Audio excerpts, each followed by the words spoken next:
Worldwide, cardiovascular disease affects the lives of hundreds of millions. Dedicated CardioNerds everywhere are working hard to fight this global epidemic. These are their stories.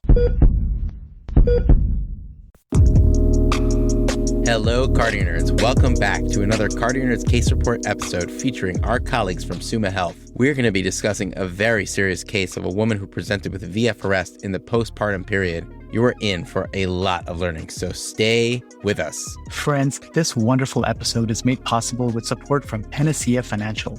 We're lucky to have the founder of Panacea, MedPeds faculty in Arkansas, and fellow CardioNerd Dr. Michael Jergens with us.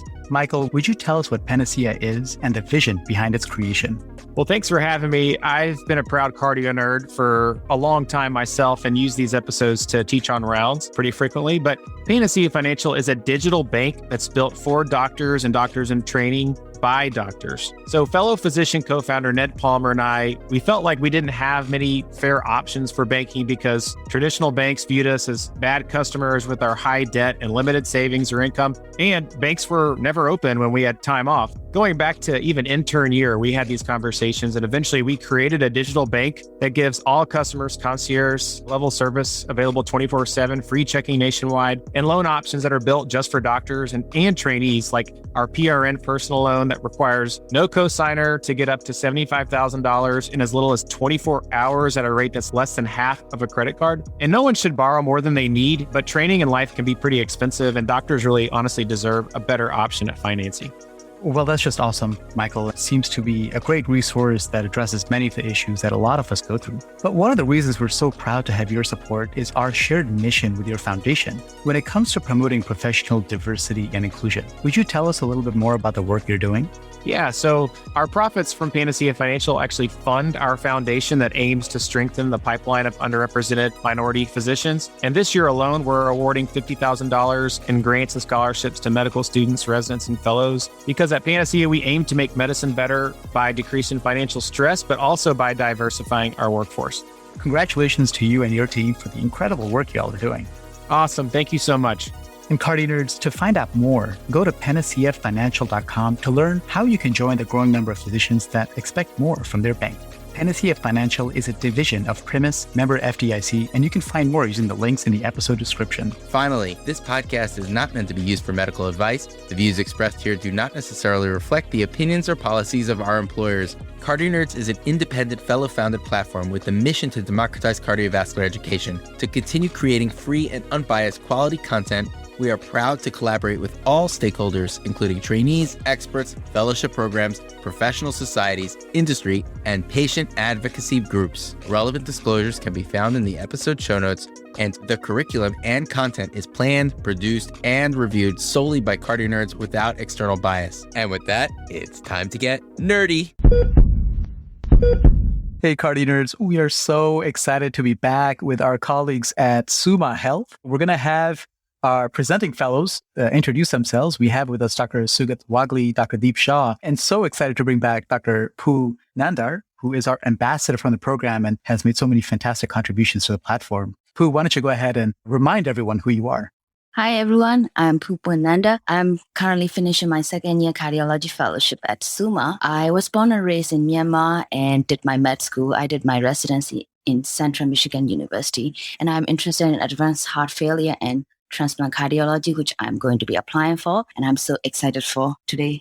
Yeah. Hey, everyone. My name is Deep. I'm a first-year fellow, about to finish first-year fellowship here at Summa Health. I'm originally from Columbus, Ohio. It's where I did my training and residency at Riverside Methodist Hospital, and then moved back up to Akron for fellowship. I'm also interested in heart failure and transplant, but also like general with the preventative focus as well. And I'm really excited to talk about this case today. All right. Hi, guys. My name is Sugat. Originally from Nepal. Came here when I was pretty young, moved to Indiana. So I did my medical school in Indiana. I did my residency at St. Vincent Hospital in Indianapolis, and then came to Akron for cardiology fellowship. I'm currently finishing up my second year of fellowship. I have a spot at Virginia Commonwealth University starting in 2022 for interventional cardiology, which has become my passion. And I'm really excited to talk about this case with you today. Well, Sugat, we definitely share that passion with you. Both Amit and I have chosen the interventional way. Actually, I'm STEMI call right now, but hopefully, hopefully plaques won't rupture over the next 2 hours for recording, or hopefully forever. I'm in the CCU right now too, so Okay. But we, as CardioNerds, we love all of cardiology equally. We do. Yeah, we very much so. Yeah, folks, we love all branches. Yeah, it's amazing. We're coming from all over the world to get together today in Akron, Ohio, which is actually the second time CardioNerds have had the pleasure and luxury of visiting for cardiology. So, Pooh, you had your chance last time, but Deep, Sugat, why don't one of you tell us the place you'd like to go and talk about a great case in cardiology while enjoying Akron? Where's your favorite place to do that? So honestly, I'm currently stuck in a call room in the CCU, but if I had a choice, a lot of the parks have really nice places that you can sit down and have a coffee and study or talk about cardiology or whatever it is that you want to do. So I actually really like Monroe Park. That's actually very close to where I live. I tend to go there a lot with my wife. I can't agree more. The greenery, the outdoors around Cleveland are absolutely stunning. In the brief moments we have in the summer to enjoy them is definitely a favorite pastime for me and my family. But here we are in Monroe Park. Guys, let's dive into an awesome case. Yeah, let's just make sure Pooh's snake from last episode, which everybody should check it out, it doesn't eat us. But yeah, let's do a great case of cardiology. I'm guarded, but ready. All right, let's start. So we have a 37 years old female who recently had a twin delivery 4 days ago, came in with out of hospital VFib arrest. So she had a past medical history of MTHFR mutation, which has association with the higher thrombogenicity. And she also had a history of migraine, 2 prior uncomplicated pregnancy and delivery, and 2 prior miscarriage. Past surgical history, she did have endometriosis and had a laparoscopic surgery. She was currently on regular perinatal vitamins, SGIC for her migraine, ibuprofen as needed. There was no known drug allergy, no significant or relevant family history. Social history, she is non-alcoholic, non-smoker, and she does not use any recreational drugs. So what happened on that night was she was breastfeeding and her husband went to downstairs to put the other 2 kids into the bed. And when he came back, according to him, it was 10 to 15 minutes that he was away from her. He found that she was on ground and having seizure and he couldn't feel the pulse. He couldn't wake him up. He started doing CPR and called EMS. Upon EMS arrival, patient was found to be in VFib and patient received defibrillation. So since EMS arrival to the hospital, she required a total of 4 defibrillation and 5 epinephrine. So she was intubated on the EMS and also the rhythm progressed to PEA on route to hospital. And they continued resuscitation according to the ACLS protocol doing CPR, pushing epi. Upon arrival to emergency department, we had a pause. Rocks was obtained. And at that time, we did initial labs, EKG, X-ray, everything was done. So far, total downtime since patient arrested until we got rocks is around 50 to 60 minutes. Wow, Pooh. We began, with joking, laughter, and levity in Monroe Park, but things got rapidly serious very quickly. This is a high-stakes situation and a terrifying situation. I'm just thinking about the twins at home, what must be going on in the mind of her husband. But as a cardiology fellow, somebody comes in with a VF arrest as opposed to other arrest rhythms. We think, you may imagine that this is more likely to have a primary underlying cardiovascular cause. So as a cardiovascular fellow on call, somebody calls you from the ED. How did you guys kind of think through this patient and what are the next best steps here? So since it is a VFib arrest, so of highest top differential at this point is ACS, and we cannot ignore the PE, and it can also be some sort of myocarditis, pulmonary myocarditis, peri-partum cardiomyopathy. It can also be amniotic fluid embolism, but it's relatively late for amniotic fluid embolism. She already delivered 4 days ago. So at this point, all of these things are highest differential. In meantime, we got labs, X-ray, EKG, and ED physician also did a bedside echo before they call us.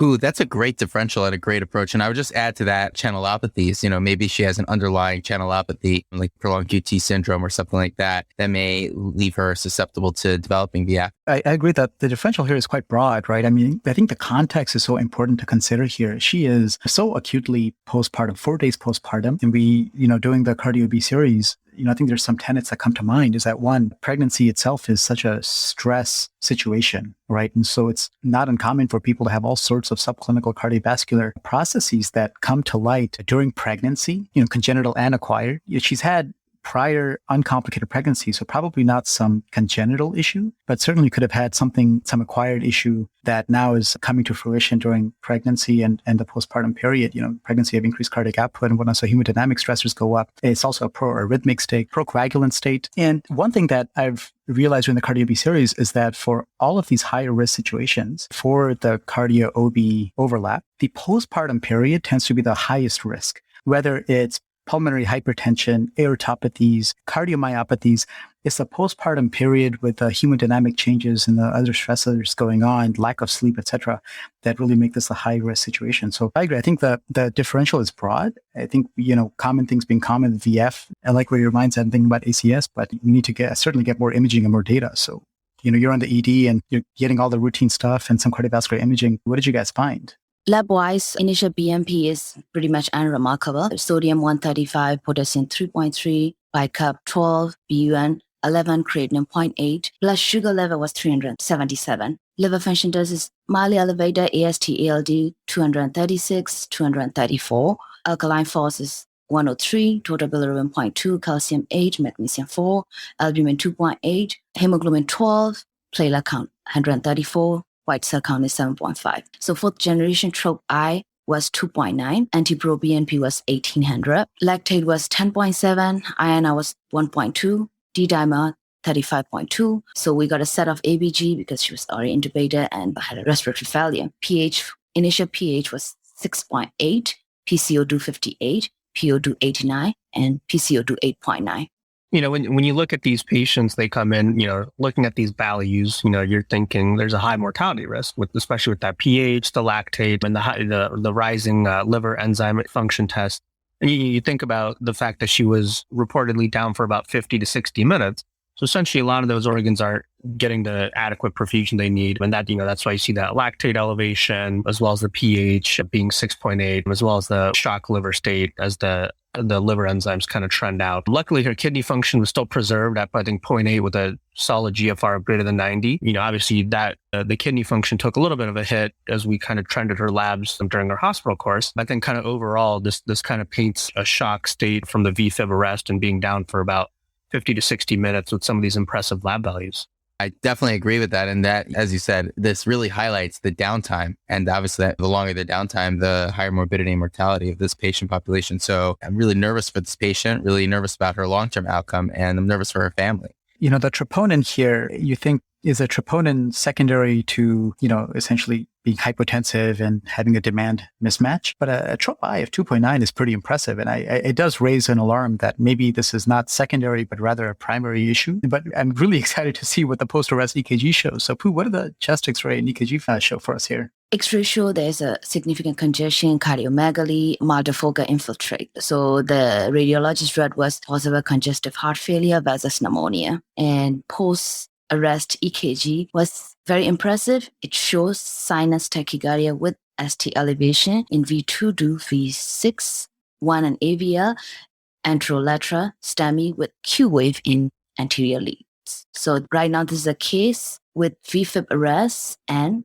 anterolateral ST elevation. So after seeing this anterolateral ST elevation EKG, differential has narrowed down to major portion. One is a coronary-related ACS, or the other one is non-coronary related myocardial injury. So in coronary related with the patient, by considering the patient age, peri-partum situation, SCAD is at the top of a high differential. And it can still be plaque rupture, coronary vasospasm, and can also be coronary embolism from hypercoagulable state. From non-coronary myocardial injury side, it can be pulmonary myocarditis and can be Takotsubo stress-induced cardiomyopathy at this point. Pregnancy itself is a stressful condition. Pooh, that's a great differential. And this ECG, I definitely recommend everybody take a look on the episode blog post because it's not subtle at all. And this presentation is not subtle. This ECG isn't subtle. And I'm pretty confident that the coronary angiography that you're probably going to tell us happened next is not going to be subtle either. But just looking at this anterolateral ST elevation, so we're not only concerned about whatever the process is, maybe it's SCAD, maybe it's those other things that you talked about, it's going to be involving extensive coronary vessels, right? So we definitely want to see what's going on with this patient ASAP so we can see if we could address the underlying issue for her cardiac arrest. So Pooh, what happened next? Well, Dan, can I ask you, just say you are the interventional cardiology fellow being called for this. You're on call today, so you may get called today for a similar case. And we discussed this with Dr. Melissa Wood in the pregnancy and coronary disease episode. But just as Pooh calls you to activate the cath lab, what's going on in your mind in terms of access and just how you conduct a safe angiogram in a postpartum patient? Well, thanks, Amit. Like Pooh said, this patient has SCAD high on the differential, and this is a very important population that we have to be very careful about, but we also can't miss the diagnosis. We have to make it. So we got to take her to the cath lab, but we want to do no harm. And so in somebody, we're thinking about SCAD, we have to be very gentle with how we access the patient, whether it's femoral or whether it's radial. We want to be very careful, knowing that dissections could be related to other arterial beds, and we don't want to induce any iatrogenic dissection either. Then when we engage the coronaries, we might be selective about how we do so. We may use diagnostic catheters that may be more gentle to the coronaries, and we may be very careful with how much we inject, how hard we inject, because we don't want to propagate any dissection if there is indeed one there. But obviously, we have to make the diagnosis. So you're going to do it with gentle catheters, gentle access, and also gentle injections, making the diagnosis. And obviously, knowing that intervention on a spontaneous dissection is very challenging and sometimes not necessary. So just going in with an even-keeled mind is something that's going to be very, very important. Yeah, Dan, gentle is the word here. And I remember when we discussed this with Dr. Wood, the access considerations she brought up was potentially considering femoral over radial. One, because maybe you have a lower risk for dissection. And as you said, that, SCAD potentially is associated with fibromuscular dysplasia that could be in other beds as well. But then also, particularly with pregnancy-associated SCAD, it's more likely to have more extensive SCAD, left main SCAD, patients who end up being sicker and hemodynamically more unstable as opposed to non-pregnancy associated SCAD. And so one of the points you brought up was that if you have already femoral access, then it makes it easier to upgrade, for MCS support if needed. And I'm excited to hear what Dr. Grace, for our ECPR expert, will have to add here. But interventional considerations aside, Pooh, what did you do from the antithrombotic regimen's perspective? SCAD was high at the top of our differential. So we held off a P2Y12 inhibitor loading, which we normally do it for other STEMI, plaque rupture patients. So SCAD is a spontaneous dissection and hematoma in the tunica media of the blood vessel. So we don't want to worsen the hemorrhage, hematoma. So we held off loading with P2Y12 inhibitor in this patient. Great. So it sounds like you guys took the patient to the cath lab. What did you all find? Patient was taken to the cath lab and we did a femoral approach. We shoot right and left coronary and we found distal left main dissection with extensive dissection all the way to the distal LAD and involving left circumflex artery. So at the time I was in the lab, when I saw that image, I was surprised and it was kind of like a scary moment for me. Immediately after, we see this left main coronary dissection involving LAD all the way to the distal LAD and left circumflex. Dr. IFO called CT surgeon for emergent CABG. Pooh, when you saw that, you said you were scared. What exactly was running through your mind when you were looking at those images? The coronary angiogram looks really bad and it's like a dissection. We were thinking about the dissection, but I did not expect it was going to be that extensive. I didn't have much experience before either, but it's just like a thin contrast. It's like a flowing into the LAD. Yeah, I think looking at the images, it was, the dissection was very extensive, mid distal left main with a, very thin true lumen, at least what we thought was a true lumen, because that's what the contrast was flowing through, extending, pretty far into the distal LAD as well as the proximal circumflex. So it looked very intimidating from a percutaneous standpoint as far as like how you would go about trying to fix that without making things worse. And so I think Dr. Iafor at that moment did the right thing by getting the surgeons involved because of how sick the patient was. I mean, for a lot of SCAD, a lot of times we can leave things alone and things tend to get better. But with how sick our patient was, she really needed something to be done immediately. So at that point, I think it's good to kind of look internally and back off a little bit, understanding that how high risk of potential PCI of this extensive SCAD would be and call the surgeons and get them involved as soon as possible. I think the revascularization decision-making in SCAD is always interesting. but particularly interesting in this case when you have hemodynamic instability. But I also want to backtrack. There was a decision not to give a P2Y12 agent like clopidogrel or ticagrelor. It seems like that was a prudent choice given your suspicion for SCAD was high. And it also makes surgical planning easier and safer in this context. So, I think the data is unclear about what the right choice is in terms of antiplatelets, but that was a great decision-making acutely on the team's part. But then what was the anticoagulation approach? We talked about the antiplatelet approach before the patient even went into the cath lab. She was given heparin. Gotcha. Very good.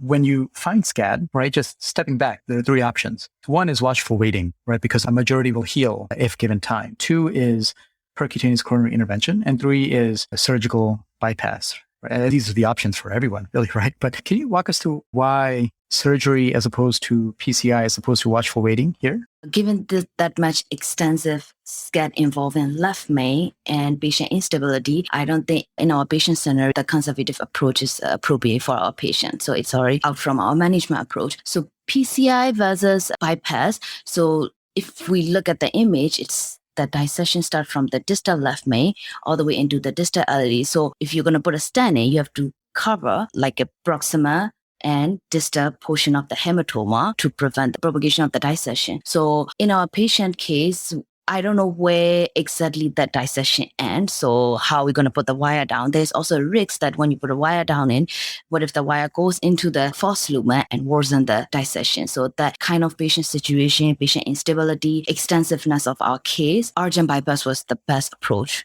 Yeah, I think for our case specifically, due to the extensive dissection, the biggest concern was, what if we were to propagate the dissection flap proximally to the aorta? And then you have an even bigger problem. And then the stent burden, the amount of stents that, Dr. Iafor would have had to place in this situation, I think it was just more prudent to pursue surgery at this point. And like Pooh said, trying to find the true lumen when the true lumen truly looked very thin in the actual images, I think that would have been a very, very technically difficult procedure. Even though the patient was stable immediately after ROS, when she was on the table, her blood pressure was 78/50. So she's progressively getting worse. And also, it was a team approach. Our intensivist was also in the lab. He was helping with the vent management. Patient was already intubated and pushing by cup until patient went into the OR. Yeah, so, that makes a lot of sense, guys. And, why do we, in general, when possible, favor conservative approaches? Because a majority of these patients will heal by themselves if they can tolerate the acute period, survive the acute period, generally with pretty good result. Recurrence rate is fairly low. And conversely, there are risks of intervention are high. With PCI, there's a risk of wiring the false lumen and stenting open the false lumen, or potentially ballooning and extending the dissection, which we learned about with our UCLA case, earlier on. And then with CABG, there are also reports of bypassing the false lumen as well, because it can be challenging to tell. But here, what you're telling us is this patient is not the average patient. She has high risk left main SCAD, pregnancy-associated SCAD, with hemodynamic instability. Her pressures, even though post-ROS, she was doing fairly okay, but in the lab, she was hypotensive. And the interventional approach would have been extraordinarily complicated and involved with a distal left main, involved bifurcational stenting, and again, with the risk of extending it. So, clearly there was a phenomenal discussion with the heart team here to help us out, and the patient ended up going for surgery. How did she do? So she received successful 3-vessel CABG, vein graft to LED, diagonal, and OM1. And she required VV ECMO due to refractory hypoxic respiratory failure. And she was also placed on targeted temperature therapy through ECMO circuit because the neurological status after she got ROX was unclear. So, she had a pretty complicated kind of 24 hours in the hospital, in the ER, and then the cath lab, and then the OR. And so once the surgery was over, obviously we take her to the cardiac coronary care unit. And with supportive care, she was initially on pressors, and kind of over time, over the next day, 24 to 48 to 72 hours, her hemodynamics improved, and we were able to wean her off all pressors. In addition, about post-op day 3, we were able to decannulate her off the ECMO machine. And then on day 6, again, continued supportive care, we were able to extubate her to nasal cannula oxygen. And, during this time, obviously, there were numerous consultants, obviously cardiothoracic surgery, the coronary care or the CCU service, heart failure service was following her, as well as neurology, the medical ICU for vent management as well. And then so, as I said, on day 6, we were able to extubate her to nasal cannula oxygen, and she had complete and appropriate neurological response, which was amazing. And this is when, the heart failure team kind of took over in terms of management, in terms of starting oral guideline-directed medical therapy. We were able to obtain a transthoracic ultrasound, and she had an estimated LV ejection fraction about 35% with akinesis of the certain walls of the left ventricle that kind of correlated to her coronary anatomy. So at that time, we were, again, like I mentioned, we were starting her on oral guideline-directed medical therapy. She tolerated the medications pretty well. We did have to kind of play a little bit of role in terms of risk versus benefit in terms of her breastfeeding status, given that she just recently delivered, but also, making sure we were able to start these medications for cardiac benefits in terms of her ejection fraction. And then,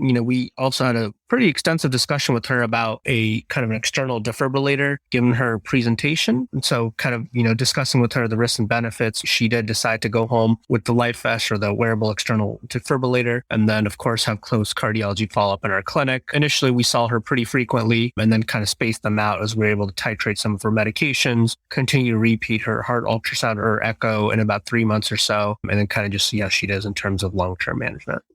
I've got to say, bravo to the whole team. The incredible care you all took care of her is absolutely commendable. And, it made some challenging decisions, right? And I think there were a couple of focal points here. One was, what do you do from the antithrombotic perspective? And, very prudent decision on your part to quickly decide, somebody who's coming in with ST elevation and an MI to decide not to use a P2O12 inhibitor, because it sounds like you anticipated that as a postpartum SCAD, this may be a more complex situation, potentially with left main involvement, which is more likely in this context. And so, this makes a surgical approach that much safer and easier, in terms of the outcome. So that was phenomenal. And what to do with regards to antiplatelet therapy for SCAD is totally unclear, right? I mean, there is some expert consensus guidelines to consider doing antiplatelet therapy for up to a year, but the benefit of that is unproven, and there's a risk for bleeding. And so I think there's a lot of variability in what people end up doing in practice. And then the decision to, in terms of conservative versus percutaneous versus surgical, I think totally makes sense, right? Because this is a situation where there was hemodynamic instability and left main involvement. And so a phenomenal decision-making and a tremendous outcome for the case here. And let me ask, was she, in regards to the guideline-directed medical therapy, kudos to consider her as a potentially breastfeeding mother. What did she actually leave on, and was the plan for her to continue breastfeeding? Yeah, so she did want to continue breastfeeding. And so given the kind of the limited and scarce data in terms of medical therapy with heart failure patients and the cardiomyopathy patients in terms of breastfeeding and contraindications, we were able to start her on a beta blocker, as well as a angiotensin receptor blocker with losartan specifically. Again, obviously looking at the paucity of data that is out there, while it's not the best evidence, there's been a few studies that kind of show that certain of the ACEs or ARBs are a little bit more harmful in terms of breastfeeding, while others are considered a little bit safer. And so, after discussions in a collaborative effort, we decided to put her on a beta blocker and a losartan medication to start off with. And then we also considered MRAs as well. And, given the data that is in terms of acceptability with lactation and breastfeeding, but we decided to kind of focus on a stepwise approach and kind of titrating these medications first. And then eventually, once she followed up in our clinic, we could eventually add that medication as well. And just a follow-up point. So her EF has improved to 50% on the follow-up echo, and she has been doing well. Amazing, guys. Absolutely amazing. So, guys, this is just a phenomenal case and a very challenging case with a lot of, important decision-making points. What were your takeaways from managing her? Yeah, so I was actually on the heart failure service, so during my rotation at that time, so I saw one of the latter portions. And I think that an amazing thing is how something, I don't want to say as simple as SCAD, but something can become so complex and have so many complications. We talk about some of the complications of SCAD, and she essentially had pretty much all the dreaded complications that you could have with SCAD. And it's just kind of amazing to see, where she started and how long she was down for, to seeing her being extubated and having complete neurological recovery recovery at such a young age and to be able to go home with her family and her new children and, hopefully continue to live the life that she wanted to live. Well, that's actually absolutely wonderful that she had such a great outcome. I'm so glad that the team didn't give up, knowing that the ROS time was 60 minutes. I'm sure that in other scenarios people may have, but given the patient's young age and potentially reversible causes, you guys went full Clark press, and I love that. And I love that she had a great outcome. So Pooh, we talked a lot about the patient, and we're also grateful that in the expert hands of your colleagues, of you and your colleagues, she had a great outcome. But I imagine this must have been a terrifying experience for her husband, who is thinking about, the love of his life and with two brand new twins at home. What was his experience, and how did you guys manage that? It was a very sad scene, just while talking to him. He was standing outside the cath lab. We talked to him about the patient, and we brought him to the waiting room, and we were telling him that patient will need to go to the emergent open heart surgery. And he dropped down to the floor, and he kept blaming himself. And what he was mumbling was, she was complaining of the breast engorgement. In past 2 days, I could have taken her to the hospital, and he kept blaming. So we had to tell him that you did the best that you can. You did the right thing, that you resuscitate immediately, and you call EMS. You brought her to here, and your wife is in the good hand, and we will try our best. And he kept asking, will she be alive? Will she be okay? It was the most difficult question to answer for me. I couldn't say anything to him. Like, I wanted to say that she will be okay, but I couldn't say. All I could say was we will try our best, and she's really sick, and Dr. Espana is a great surgeon for her. So it was a very sad experience, a sad moment, and he couldn't take it. He couldn't take it as his wife is really sick and is going through the open heart surgery. He was just saying, she was talking to him just a few hours ago, and all of a sudden he felt like she's not here. So that moment was very, very sad, and it was a very tough situation for me and also for the team to talk to him. I can imagine what he was going through in his mind. He must be in denial, he must be sad, and he didn't expect that kind of situation. I mean, he didn't expect, and he never expected that kind of situation. And if something would have happened, I don't know how he was going to go through. Yeah, thanks, Pooh. We get so hyper-focused on our patients. Sometimes it's very easy to forget the family, and they're really an important part of the whole process. So thanks for sharing your approach. And again, thanks for taking such exemplary care of the patient and her loved ones. Pooh, we really appreciate you modeling how to talk to families in this particular situation. You just showed your maturity of your training to not make any promises, but also to show empathy and comfort at the same time. And we've had our situations similarly when we're addressing families, but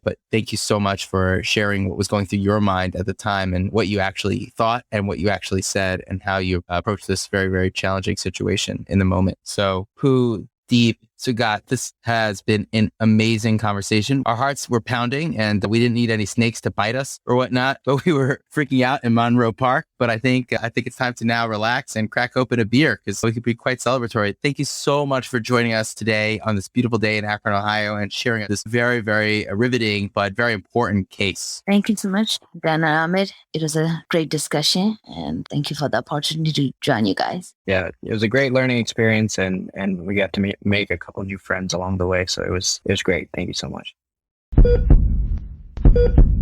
Now I would like to introduce one of my favorite teachers, Dr. Grace Ayafor, who was an on-call interventional cardiologist for that night, and she was perfect interventionalist for that kind of complex case, who always make a decision precisely and with the great technical skill. Hello, CardioNerds. My name is Grace Ayafor.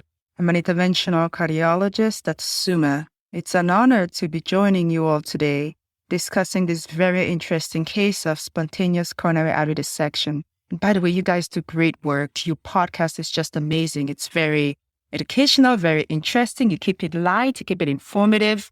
Good job. Well, jumping into this case, spontaneous coronary artery dissection, or SCAD, is a rare subtype of acute MI, maybe less than 1% or so of cases. However, it's an important and increasingly recognized cause of MI, particularly in young women in their mid-40s through early 50s with very few risk factors for coronary artery disease. As you may know, there was a recent SOL classification into 3 types. There's a type 1 SCAD, in which there's a clear dissection flap, a false lumen. You may see contrast staining and slow emptying of the vessel. Type 2, you have this long, diffuse a smooth narrowing of the vessels with an abrupt change in size from a normal segment to a dissected segment. Now, in the third type, you have multiple or single focal lesions, secondary to intramural hematoma. I think type 2 has for a long time been thought to be atherosclerosis, but now we are recognizing it as these patients tend to have no other clear evidence of atherosclerosis or plaque and kind of fit the right demographic. A little bit about acute management. The consensus is if a patient is stable, asymptomatic, no signs of ongoing ischemia, and no evidence of left main proximal LAD or multivessel dissection, conservative therapy is best. And that is because these patients heal within the first few months, maybe even just several weeks. And there is a significant risk involved with revascularization, either surgical or percutaneously. However, there are a few patients where you have to do something. They're having ongoing ischemia. There's clear evidence of left main involvement or proximal or ostial LAD. They're hemodynamically unstable. They're having unstable ventricular arrhythmias. So just like the patient presented, she presented with cardiac arrest and ongoing cardiogenic shock. As you guys said, it's true that postpartum patients tend to present with more severe disease, just like this patient did. And you have to make the decision on acute early revascularization. Most of these patients are treated with percutaneous revascularization with stenting, but you have to keep in mind that PCI is very challenging. There are a few reasons. The wire may enter the false lumen. Sometimes you may stent into the false lumen, hence closing the true lumen and worsening the situation. You also tend to have these long type 1 SCAD lesions or type 1 and 2 SCAD lesions where the disease extends to the distal parts of the vessel, and you start wondering, well, where will I start stenting and where will I end? And, I would leave this 50-year-old woman with stents from her left main down to her LAD. The other thing you should remember is the dissection can actually propagate proximally to the aorta, so you have to keep all of these in mind. Now, it also depends on how experienced and how accessible your surgeons are. We are very lucky at Summa. We have experienced surgeons and they make themselves very available. So in this patient, we could stand there in the cath lab with a guide in place with our wires ready to be opened, but wait for the surgeons, knowing that if she deteriorated and we had to perform PCI, then we would.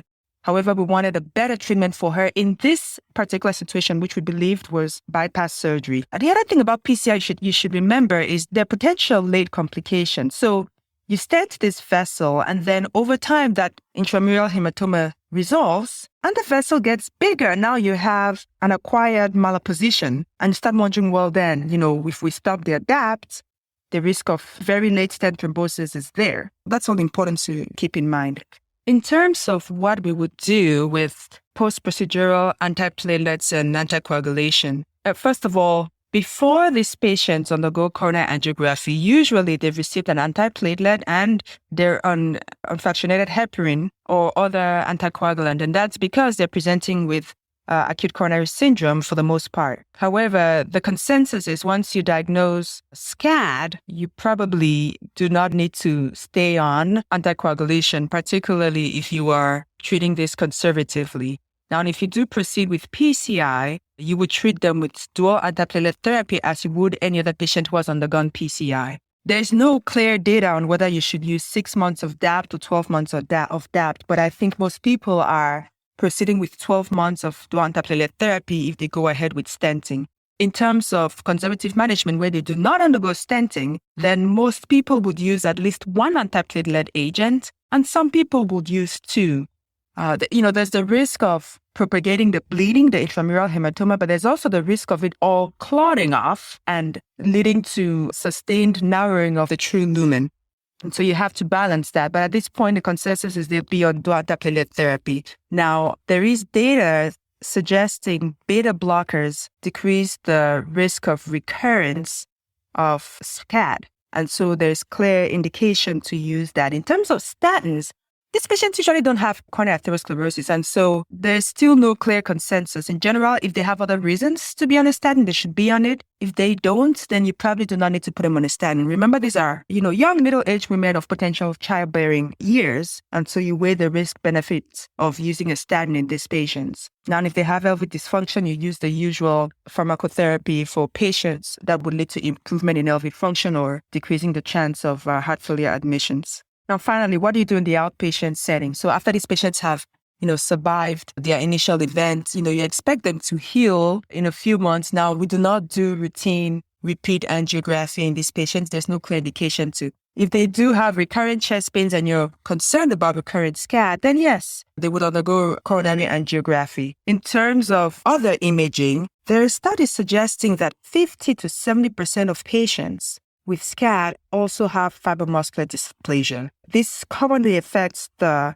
renal arteries and the extracranial arteries, so the carotids and vertebral arteries, as well as multiple vascular beds, and usually presents with tortuosity, aneurysms, pseudoaneurysms, or dissections. And so it's worth looking for evidence of fibromuscular dysplasia. You could proceed with either CT or MR angiography from essentially the head to the pelvic area. And then if you do find FMD, treat it as indicated. So if you find aneurysms, treat them as you would treat aneurysms. If you find narrowings, you treat them accordingly. There isn't clear data suggesting that looking for FMD affects long-term outcomes, but obviously there's an underlying disease process there you want to treat it. Anyway, this case highlighted the multidisciplinary approach involved in some of these very critically ill patients. It highlighted what we have at Summa and how well everybody works together, from the cardiology services, the heart failure services, the interventional services, the surgeons, the critical care doctors. It was an amazing coming together of multiple specialties, and we had a good outcome, which we appreciate and we're actually very humbled by. Thanks again for the opportunity to join you. Continue what you do. It's absolutely amazing.